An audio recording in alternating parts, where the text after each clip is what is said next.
Hello everyone. तो इस video में हम बायोलॉजिकल क्लासिफिकेशन चैप्टर को एनसीईआरटी की जो लाइन बाय लाइन है उससे हम रिवाइज करने वाले हैं, ठीक है। और हम यहाँ पे शॉर्ट नोट्स बनाएंगे और शॉर्ट नोट्स में ऐसा कुछ नहीं होने वाला कि आप सोचोगे मैंने यहाँ पे एनसीईआरटी की लाइन को कुछ कुछ छोड़ दिया है। नहीं, सबको इंक्लूड किया है मैंने, ठीक है। तो आप बस इन लाइंस को साथ साथ पढ़ते हुए इनको मेमोराइज करने की कोशिश करो। बाद में आप एक और बार रिवाइज कर लोगे, आपका ये चैप्टर पूरा रेडी हो जाएगा, ठीक है। तो अभी हम स्टार्ट करते हैं।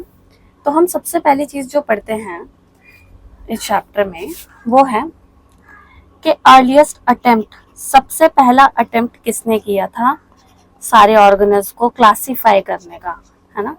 तो अर्लीस्ट अटेम्प्ट जो कि एनसीईआरटी में बताया गया है, किसका नाम है? एरिस्टोटल का, ठीक है। तो एरिस्टोटल का नाम याद रखेंगे कि अगर सबसे पहला अटेम्प्ट किसने किया है? एरिस्टोटल ने। इन्होंने क्या किया था, इन्होंने ज्यादा कोई डिवीजन नहीं बनाया था, इन्होंने सिर्फ दो कैटेगरी बना दी थी, एक तो प्लांट्स की बना दी थी और दूसरा एनिमल्स की बना दी थी, ठीक है। प्लांट्स को इन्होंने फर्दर तीन कैटेगरी में बना दिया था जो कि आप छोटी क्लास में भी पढ़ते हैं, that is herbs, shrubs and trees, ठीक है। फिर एनिमल्स को इन्होंने फर्दर दो कैटेगरी में बांटा था on the basis of presence of RBC और एब्सेंस ऑफ आरबीसी, ठीक है। तो दो कैटेगरी जिसमें मैं लिख रहा हूँ, जिनमें आरबीसी प्रेजेंट होगा या फिर जिनमें आरबीसी एब्सेंट होगा, ठीक है। ओके, अब इसमें जाहिर सी बात है कि बहुत सारी चीज़ें इंक्लूड नहीं हो पाई थी, है ना। तो इसके बाद लीनियस आए थे और लीनियस ने कुछ खास ऐसा अलग नहीं किया था एरिस्टोटल से, बट हाँ उन्होंने भी ऐसे ही कुछ दिया था। इन्होंने बस इसको क्या बोल दिया था कि भाई ये टू किंगडम क्लासिफिकेशन है, ठीक है। तो एनसीईआरटी के पहले पेज पे यही सारी बातें लिखी हुई हैं, अगर आप ध्यान से इनको पढ़ते जाओ तो आपको याद भी हो जाएगा। तो लीनियस ने क्या किया था? लीनियस ने दिया था टू किंगडम क्लासिफिकेशन, ओके। अब टू किंगडम में अगेन वही इन्होंने क्या किया था, प्लांट्स और एनिमेलिया, इसी में ही इन्होंने इसको डिवाइड किया था, ठीक है। अब इसके बहुत सारे ड्रॉबैक्स थे। ड्रॉबैक्स क्या थे? वो ड्रॉबैक्स आप एज इट इज याद रखोगे क्योंकि यही ड्रॉबैक्स एनसीईआरटी में बताए हुए हैं, ऑलराइट। तो ड्रॉबैक सबसे पहली चीज क्या था कि he could not distinguish between, वो क्या किसके बीच में डिस्टिंग्विश नहीं कर पाए थे? He could not distinguish between. अब देखो जो जो तीन चीजें हैं जिसके बीच में ये डिस्टिंग्विश नहीं कर पाए थे उनको एज इट इज याद रखेंगे हम, ठीक है। तो सबसे पहली चीज जिसको ये डिस्टिंग्विश नहीं कर पाए थे वो था यूकैरियोट्स एंड प्रोकैरियोट के बीच में, ठीक है। मतलब इनको मिक्स करके इन्होंने लिख दिया था, ओके। तो पहला तो हो गया यूकैरियोट और प्रोकैरियोट। दूसरा इन्होंने और किसके बीच में डिफरेंस नहीं क्रिएट किया था?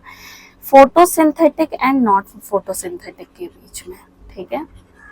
पहला क्या था? यूकैरियोट एंड प्रोकैरियोट, दूसरा है फोटोसिंथेटिक एंड नॉन फोटोसिंथेटिक, ठीक है। अब इसका एग्जांपल आप बताएंगे क्या? आप अपने मन में सोच पा रहे हैं कुछ इसका example?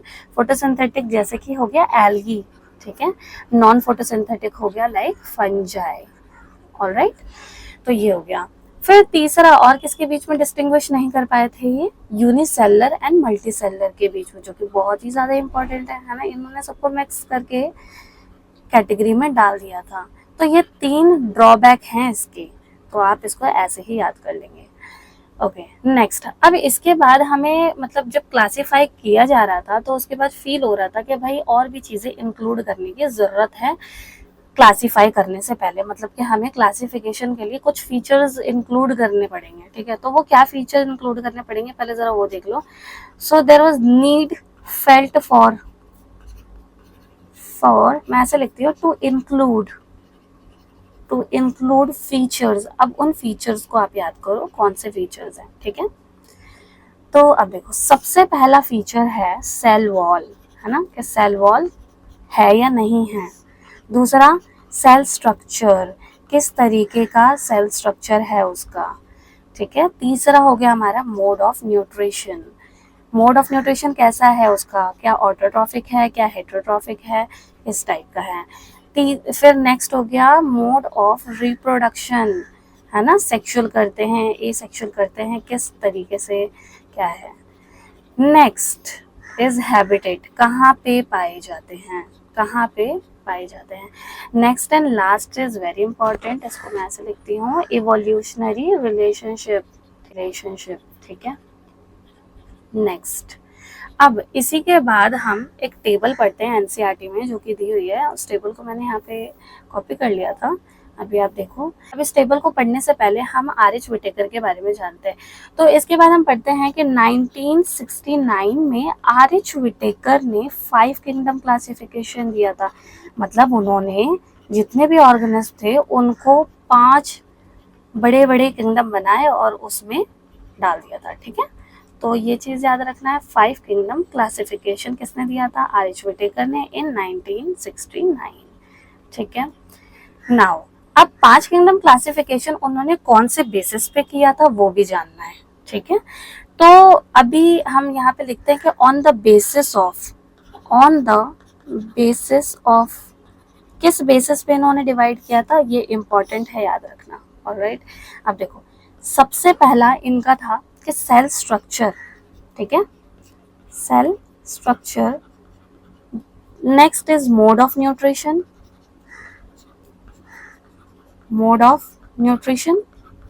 Third is body organisation. ठीक है, मतलब वो सेल्यूलर है, टिश्यू लेवल तक है, या उसके पास ऑर्गन है, ऑर्गन का भी सिस्टम है। ठीक है, next is mode of reproduction.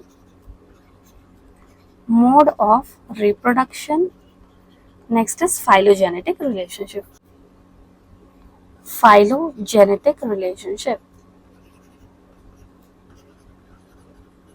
Okay, तो ये कितने बेसिस, मतलब कितने फीचर्स हो गए? 1 2 3 4 5। ठीक है, अब 5 किंगडम क्लासिफिकेशन में उन्होंने कितने किंगडम बनाए? टोटल 5 किंगडम बनाए थे, है ना।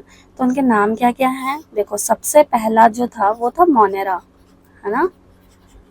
फिर इसके बाद जो दूसरा था that was a protista, right. फिर तीसरा जो था वो क्या था भाई? फंजाई, है ना। चौथा क्या था? प्लांटे, प्लांट्स आ गए सारे। फिर फिफ्थ इज एनिमेलिया। तो ये 5 किंगडम इन्होंने बनाए थे। ठीक है, अच्छा, अब इनको याद रखना ना कि किसमें क्या क्या है, बहुत ही ज़्यादा सिंपल है। अब देखो, हम ऐसा समझ लेते हैं कि सबसे पहले तो सेल टाइप के बारे में, है ना। इस टेबल को देखते हैं हम। सबसे पहला क्या है? Cell type. अब आप खुद सोचो कि 2 तरीके के पाए जाते हैं, प्रोकैरियोट और यूकैरियोट। ठीक है, आप ऐसे समझो कि जितने भी प्रोकैरियोट थे वो सारे के सारे किसमें चले गए? मोनेरा में चले गए। बाकी सारे यूकैरियोट जो है वो इनमें डिस्ट्रीब्यूटेड है, प्रोटिस्टा में, फंजाई में, प्लांटे में, एनिमेलियम। बट एक और चीज इन्होंने फर्दर इसमें डिविजन किया कि भाई जितने भी यूनिसेल्युलर यूकैरियोट है, क्या जितने भी यूनिसेलर यूकैरियोट है ना, वो सारे के सारे किसमें चले जाएंगे? हमारे प्रोटिस्टा में। ठीक है, बाकी जितने मल्टी सेलर है वो तो डिस्ट्रीब्यूटेड होंगे फंजाई और प्लांटे और एनिमेलियम में। ठीक है, वो बाकी 3 कैटेगरी में हमारे डिस्ट्रीब्यूटेड होंगे, फंजाई, प्लांटे और एनिमेलियम में। ओके, तो आप इस तरीके से देख सकते हो। इस टेबल में देखो, सेल टाइप में मोनेरा में लिखा हुआ है प्रोकैरियोट, प्रोटिस्टा में लिखा है यूकैरियोट, फंजाई में लिखा है यूकैरियोट, प्लांटे में यूकैरियोट, एनिमेलियम में यूकैरियोट। ठीक है, अब इसके बाद सेल वॉल आपको याद रखनी है किससे बनी हुई है। मोनेरा में polysaccharide and amino acid, protista में कुछ के पास सेल वॉल होती है, कुछ के पास नहीं होती है और अलग अलग मटेरियल की होती है। फंजाई जो है वो काइटिन का उसका सेल वॉल होता है, प्लांटे में सेल्यूलोज के होते हैं और एनिमेलिया में तो सेल वॉल होता ही नहीं है, जो कि एक बहुत ही इंपॉर्टेंट फीचर है इसका, है ना, कि एनिमेलिया में सेल वॉल नहीं पाया जाता। फिर न्यूक्लियर मेम्ब्रेन, अब ऑब्वियस सी बात है ना, जो प्रोकैरियोट है उसके पास तो न्यूक्लियर मेम्ब्रेन होगा ही नहीं, और जितने भी यूकैरियोट हैं उन सबके पास न्यूक्लियर मेम्ब्रेन होगा। अच्छा, बॉडी ऑर्गेनाइजेशन की बात करते हैं। मोनेरा में सेल्यूलर लेवल तक है, प्रोटिस्टा में भी सेलुलर, फिर फंजाई में मल्टी सेलुलर, टिश्यू, फिर टिश्यू ऑर्गन सिस्टम तक। ठीक है, मोड ऑफ न्यूट्रिशन आप इसको ऐसे ही याद कर लो भाई। मोनेरा जो है, देखो इसमें बैक्टीरिया होता है, बैक्टीरिया ना दोनों चीजें कर सकते हैं, वो ऑटोट्रॉफिक भी हो सकते हैं, वो हेट्रोट्रॉफिक भी हो सकते हैं। अब ऑटोट्रॉफिक हमें हमेशा सुन करके लगता है कि भाई ऑटोट्रॉफ जितने भी है वो सबके सब फोटोसिंथेसिस करके ही अपना खाना बनाते हैं, पर नहीं, एक और तरीका है अपना खाना बनाने का, that is the chemical reaction. आप केमिकल रिएक्शन परफॉर्म कर सकते हो। कीमोसिंथेटिक में क्या होता है कि बैक्टीरिया जो होते हैं वो कोई सर्टेन केमिकल रिएक्शन परफॉर्म करते हैं और उसी से अपनी एनर्जी डिराइव करते हैं। ठीक है, आपको ये डिटेल में नहीं पढ़ना, बस आप इतना समझ सकते हो। तो ये कीमोसिंथेटिक भी होता है और कुछ फोटोसिंथेटिक भी होते हैं। फिर हेटेरोट्रॉफिक की बात करते हैं तो सैप्रोफिटिक, पैरासिटिक, ये भी मोड होता है इनका। प्रोटिस्टा जो है वो हमारा ऑटोट्रॉफिक भी है, हेटेरोट्रॉफिक भी है। ऑटोट्रॉफिक में मेनली फोटोसिंथेटिक है।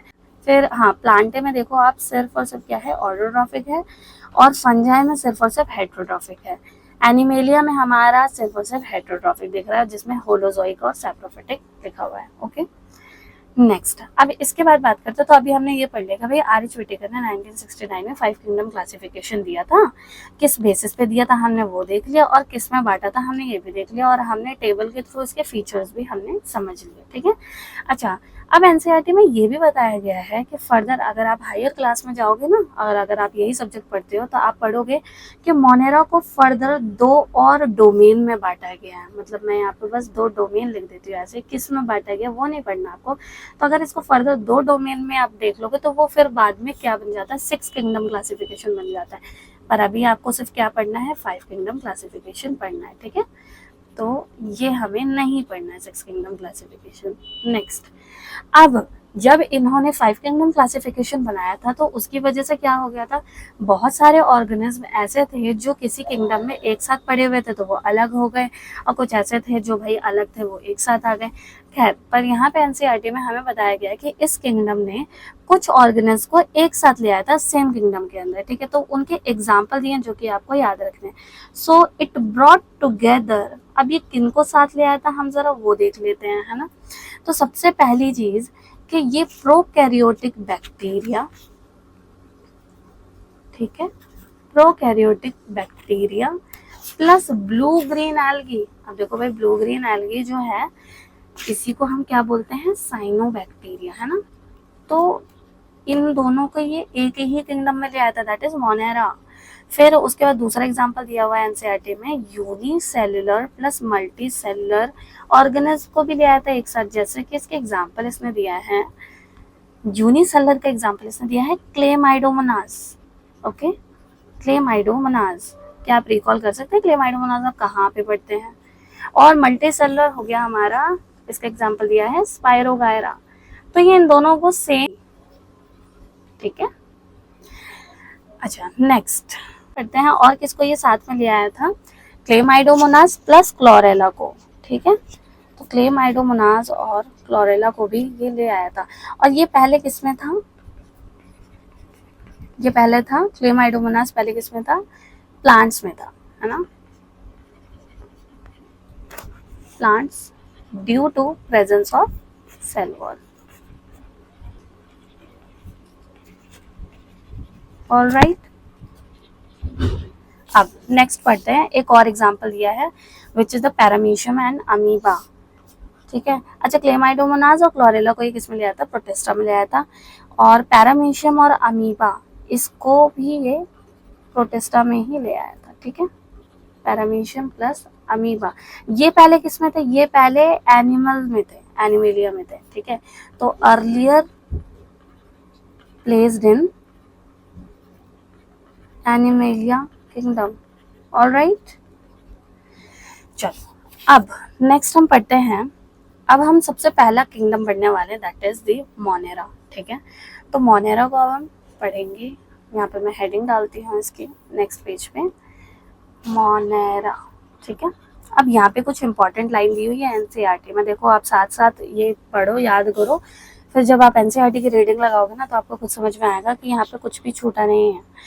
ठीक है, तो सबसे पहली चीज हमें क्या याद रखना है कि मोनेरा में जो सोल मेंबर होते हैं, इसके जो सोल मेंबर्स है वो कौन है, बैक्टीरिया है। ठीक है, दूसरी चीज जो इसके बारे में बताई गई है कि भाई यही जो है, इसके जो मेंबर हैं यही है मोस्ट अबंडेंट माइक्रो ऑर्गेनिज्म, तो सबसे ज्यादा आपको यही देखने को मिलते हैं नेचर में, most abundant micro organism. Okay, next point is इनके हैबिटेट की बात करी गई है। ठीक है, तो इनका जो हैबिटेट है वो कैसा है, देखो वैसे तो ये हर जगह ही पाए जाते हैं। ठीक है, पर इनके हैबिटेट में खास बात है कि ये एक्सट्रीम कंडीशंस में भी पाए जाते हैं। एक्सट्रीम कंडीशंस मतलब ऐसी कंडीशन जिनमें हम या कोई और ऑर्गेनिज्म इजीली सरवाइव नहीं कर सकते। अब इसके आगे हम पढ़ते हैं कि शेप के बेसिस पे बैक्टीरिया को फर्दर 4 कैटेगरी में डिवाइड किया गया है। ठीक है, तो सबसे पहली शेप क्या है?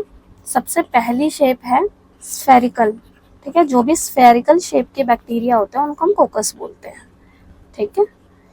दूसरा, जितने भी रॉड शेप बैक्टीरिया होते हैं उन सबको हम क्या बोलते हैं? बैसिलस बोलते हैं, ऑलराइट। जितने भी हमारे कॉमा शेप्ड बैक्टीरिया होते हैं उनको हम क्या बोलते हैं? विब्रियो, ठीक है।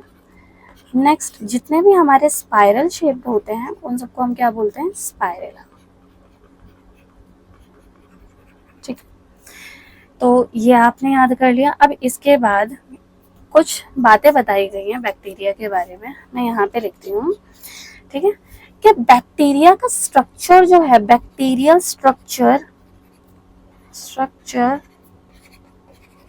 Is very simple but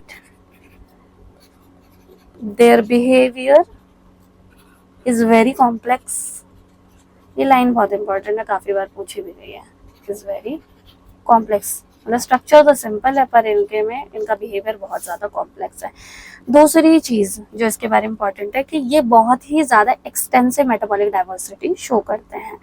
it shows most extensive metabolic diversity, मतलब ये बहुत तरीके का मेटाबॉलिज्म परफॉर्म करके दिखाते हैं। मेटाबॉलिक डाइवर्सिटी, ठीक है। नेक्स्ट पॉइंट इज, अब इनके न्यूट्रिशन की बात करी गई है, ठीक है। तो अभी जैसा मैंने तुम्हें शुरू में ही बताया था कि न्यूट्रिशन ये दोनों ही करते हैं, ऑटोट्रॉफिक भी करते हैं, हेट्रोट्रॉफिक भी करते हैं, ठीक है। पर अब यहाँ पे क्या याद रखना है कि ये ऑटोट्रॉफिक होते हैं। ऑटोट्रॉफिक में ये हमारे फोटोसिंथेटिक भी होते हैं और कीमोसिंथेटिक भी होते हैं, ठीक है। कीमोसिंथेटिक भी होते हैं। Next point, of them are heterotroph, ठीक है। अगर आपसे ये लाइन बोली जाए तो ये गलत नहीं है कि इनमें से ज्यादातर हेटेरोट्रॉफिक ही हैं, ठीक है, ठीक है। अब मोनेरा में, ये तो हमारा इंट्रोडक्शन हो गया मोनेरा का। इसके बाद एनसीईआरटी में क्या बताया गया कि मोनेरा को फर्दर डिवाइड किया गया था, तो जिसमें सबसे पहली कैटेगरी आप क्या पढ़ते हो? आर्की बैक्टीरिया, है ना। तो आर्की बैक्टीरिया तो बहुत ही इंटरेस्टिंग है हमारा। क्यों इंटरेस्टिंग है?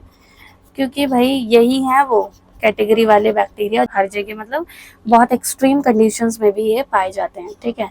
तो एक्सट्रीम कंडीशंस में पाए जाते हैं, इसीलिए हम इनको क्या बोलते हैं? Special bacteria. क्या बोलते हैं हम इन्हें? कि दे आर स्पेशल बैक्टीरिया। ये लाइनें उसी में लिखी हुई है, मैं अपने आप नहीं बना रही हूँ कुछ भी, ठीक है। क्यों है स्पेशल? ड्यू टू, क्या लिखा हुआ है एनसीईआरटी में? हाँ, due to different cell structure, ठीक है। अब यहाँ पे इसी लाइन के बाद एनसीईआरटी ने बोला कि this is responsible for survival in extreme conditions, ठीक है। अब एक्सट्रीम कंडीशंस के यहाँ पे एग्जांपल जो दिए हैं, सबसे पहला एग्जांपल जो आपको दिया है वो है सॉल्टी एरियाज, ठीक है। तो ऐसे बैक्टीरिया जो सॉल्टी एरिया में पाए जाएंगे उनको हम क्या बोलेंगे? हेलोफाइल्स बोलेंगे, ठीक है। दूसरा, जो हमारे हॉट स्प्रिंग्स में पाए जाएंगे उनको हम क्या बोलेंगे? थर्मो एसिडोफिल्स बोलेंगे, ठीक है, थर्मो एसिडोफिल्स। जो मार्शी एरिया में पाए जाते हैं हमारे, उनको हम क्या बोल देते हैं? मेथानोजेंस बोलते हैं, ठीक है। तो ये हो गए हमारे कुछ एक्सट्रीम कंडीशन में पाए जाने वाले बैक्टीरिया, ठीक है। मेथानोजन की एक इम्पॉर्टेंट लाइन यहाँ पे दी गई है एनसीईआरटी में। क्या है भाई मेथानोजन? आपको पता होना चाहिए ना। मेथानोजेंस क्या होते हैं? जो हमारे, ये तो ना गोबर गैस वाले बैक्टीरिया, है। तो ये पाए जाते हैं present in the gut of ruminant, ठीक है। रूमिनेंट हम किसको बोलते हैं? काऊ को या फिर बफलोस को बोलते हैं, काऊ एंड बफलोस, ठीक है। नेक्स्ट, इसके बारे में क्या बोला गया है कि मेथानोजेंस ही हैं जो कि प्रोड्यूस करते हैं मीथेन गैस। आई होप आपको आर्की बैक्टीरिया क्लियर होगा। आप आर्की बैक्टीरिया में सिर्फ इतना ही याद रखना है, जो कि बहुत ही ईजी है, ठीक है। चलो अब इसके बाद फिर क्या पढ़ते हैं हम एनसीईआरटी में, यू बैक्टीरिया, है ना। यू का मतलब क्या होता है, ट्रू होता है। यू बैक्टीरिया मतलब ये वो बैक्टीरिया हैं जो सच में बैक्टीरिया हैं, ऐसा कुछ नहीं है, वो भी बैक्टीरिया ही है, ठीक है। चलो यू बैक्टीरिया, अब यहाँ पे क्या इंपॉर्टेंट लाइन है इसकी, सबसे पहली बात जो आप याद रखो कि भाई इनकी वॉल जो है वो रिजिड है, ठीक है, रिजिड सेल वॉल है। दूसरी बात जो आप इसकी याद रखोगे, क्या बोला गया कि अगर ये मोटाइल हैं, इफ दे आर मोटाइल, तभी इनके पास फ्लैजिला होगा, और अगर वो मोटाइल नहीं है तो उनके पास फ्लैजिला नहीं होता, है ना। तीसरा पॉइंट कि इसमें हमारी जो कैटेगरी बनाई गई है, एक तो बनाई है हमारी साइनोबैक्टीरिया के, है ना। इसमें किसको इंक्लूड किया गया है, साइनोबैक्टीरिया को इंक्लूड किया गया है इसमें, ठीक है। साइनोबैक्टीरिया को हम क्या बोलते हैं, ब्लू ग्रीन एल्गी बोलते हैं, मैं इसको ऐसे ही लिख दे रही हूँ। Next point, blue green algae के बारे में बोला गया है कि भाई ये फ्रेश वाटर में भी पाए जाते हैं, ये मराइन भी होते हैं, ठीक है, मराइन वाटर ओशन वगैरह में पाए जाएंगे, और टेरेस्ट्रियल ज़मीन पे भी पाए जा सकते हैं, ठीक है। नेक्स्ट पॉइंट, इनके पास एक स्पेशल स्ट्रक्चर होता है जिसको हम बोलते हैं हेट्रोसिस्ट, है ना। इनके पास ये स्पेशल स्ट्रक्चर होते हैं, इंपॉर्टेंट है, ठीक है। हेट्रोसिस्ट होता है जिसकी वजह से ये क्या करते हैं, एटमॉस्फेरिक नाइट्रोजन को फिक्स कर पाते हैं, फिक्स एटमॉस्फेरिक नाइट्रोजन, और इसका एग्जाम्पल दे रखा है जैसे कि नोस्टॉक एंड एनाबिना, ठीक है। ये दो एग्जाम्पल भी आप याद रखोगे, स्पेलिंग हो सकता है ये वाली गलत हो, आप चेक कर लेना। नेक्स्ट, इसके पास और क्या होता है भाई, साइनोबैक्टीरिया जो होते हैं ना, ये फोटोसिंथेटिक होते हैं हमारे, क्योंकि इनके पास प्रेजेंस होती है किसकी, क्लोरोफिल ए, जिसकी वजह से ये हमारे फोटोसिंथेटिक हो जाते हैं। और क्या बताया गया है, साइनोबैक्टीरिया हमारे यूनिसेलुलर भी हो सकते हैं, कॉलोनियल भी हो सकते हैं, कॉलोनी में पाए जाए, है ना, या फिर ये फिलामेंटस भी हो सकते हैं, ठीक है। साइनोबैक्टीरिया की एक और बात कि ये पॉल्यूटेड वाटर में ब्लूम्स क्रिएट करते हैं, ठीक है, ब्लूम्स फॉर्म करते हैं ये किसमें, पॉल्यूटेड वाटर में, ठीक है।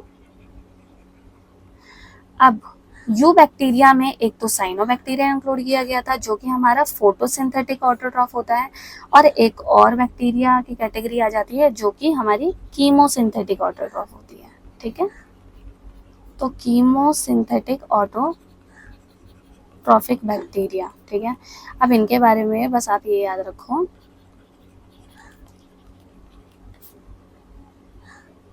हाँ, तो कीमोसिंथेटिक ऑटोट्रॉफिक बैक्टीरिया में इनके बारे में बस एक ही लाइन दी गई है कि ये कन्वर्ट करते हैं, किसको कन्वर्ट करते हैं, नाइट्राइट्स को या फिर नाइट्रेट्स को या फिर अमोनिया को, ठीक है। इन्हीं का कन्वर्जन करते हैं और इसी से एनर्जी डिराइव करते हैं, ठीक है। तो नेक्स्ट पॉइंट है कीमोसिंथेटिक ऑटोट्रॉफिक में कि ये they play great role in recycling of some elements, ठीक है। जो एलिमेंट्स दिए हुए हैं उनके नाम याद रखने हैं, रिसाइकलिंग ऑफ किसके नाम दिए हुए हैं, फॉस्फोरस के, नाइट्रोजन के, आयरन के और सल्फर के, ठीक है, इनके, ठीक है। तो यू बैक्टीरिया में हेट्रोट्रॉफिक बैक्टीरिया भी आता है,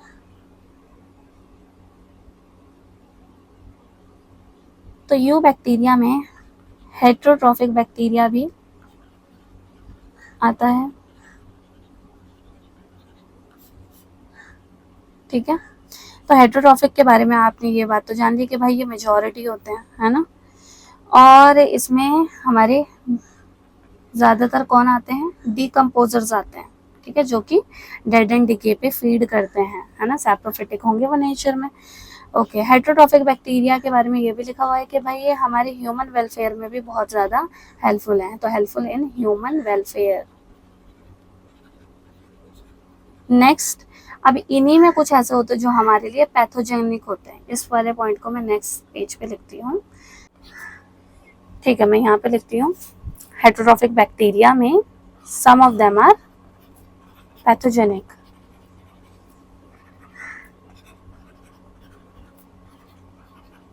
पैथोजेनिक, पैथोजेनिक का मतलब क्या होता है? डिजीज कॉजिंग, है ना, डिजीज कॉजिंग, ऐसे बैक्टीरिया जो बीमारी कर सकें ह्यूमंस को। तो इसका एग्जाम्पल जो दिया हुआ है ना वो याद रखना। अब देखो यहीं से पता आपको क्या पता चल जाएगा, जिनके नाम ले रही हूँ ये हमारे बैक्टीरियल इन्फेक्शन हो गए, जैसे जिसका सबसे पहले एग्जाम्पल है टाइफॉइड, ठीक है। दूसरा एग्जाम्पल हो गया हमारा टेटनस, ठीक है। तीसरा एग्जाम्पल हमारा हो जाएगा कॉलेरा। नेक्स्ट एग्जाम्पल है सिट्रस कैंकर, ठीक है। सिट्रस कैंकर तो प्लांट में होता है ना। ये भी हमारा हो गया। ओके, तो ये हमारे बैक्टीरियल इन्फेक्शन हो जाते हैं। नेक्स्ट, और क्या इंपॉर्टेंट बातें बताई गई हैं बैक्टीरिया के बारे में, कि ये रिप्रोड्यूस करते हैं by fission, reproduce by fission. वैसे आगे जब सेल वाला चैप्टर पढ़ोगे तो आप वहाँ पे एक और चीज पढ़ोगे माइटोकॉन्ड्रिया में, कि वो भी फिजन से ही रिप्रोड्यूस करता है, ठीक है। नेक्स्ट, अब ये फिजन तो करते हैं, पर यहाँ पे एक इम्पॉर्टेंट बात बताई गई है कि under unfavourable condition, under unfavourable condition ये क्या करते हैं? स्पोर बना देते हैं, है ना। तो ये स्पोर के थ्रू रिप्रोडक्शन करते हैं अपना। नेक्स्ट, फिर एक और चीज करते हैं जो कि सॉर्ट ऑफ सेक्सुअल रिप्रोडक्शन ही है, जिसको हम बोलते हैं ट्रांसडक्शन, ठीक है। सॉर्ट ऑफ सेक्सुअल रिप्रोडक्शन करते हैं, इसको बोलते हैं हम ट्रांसडक्शन। ट्रांसडक्शन में एक लाइन लिखी हुई है कि ये एक पुराना तरीका है, ये एक पुराना तरीका है डीएनए ट्रांसफर का। तो पुराने को क्या बोलते हैं? प्रिमिटिव। तो it is a primitive type of DNA transfer, ठीक है, ट्रांसडक्शन। ऑलराइट, चलो अब यहाँ पे एक एग्जाम्पल दे रखा है हमारा माइकोबैक्टीरियम। तो माइकोबैक्टीरियम के बारे में कुछ लाइनें हैं जो बहुत ही इंपॉर्टेंट है। लाइन है, smallest living cell which can survive, it can survive without oxygen, ठीक है, जो कि बिना ऑक्सीजन के सरवाइव कर सकता है। नेक्स्ट पॉइंट इज कि ये कंप्लीटली लैक करता है सेल वॉल, इसके पास सेल वॉल नहीं होता, completely lacks cell wall. Next is ये बहुत ज़्यादा, मतलब ये इनमें से बहुत सारे हैं जो कि पैथोजेनिक है, मैनी आर पैथोजेनिक, दोनों के लिए टू एनिमल्स एंड प्लांट्स, ठीक है।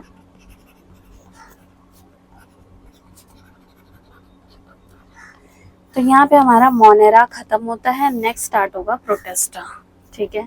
तो अभी मैं इतना ही बता रही हूँ, आप नेक्स्ट बताओगे कि कैसा लगा आपको ये वीडियो। आप कमेंट सेक्शन में मुझे बताना कि कैसा लगा आपको ये, मैं इसके आगे का भी पोस्ट करूँगी।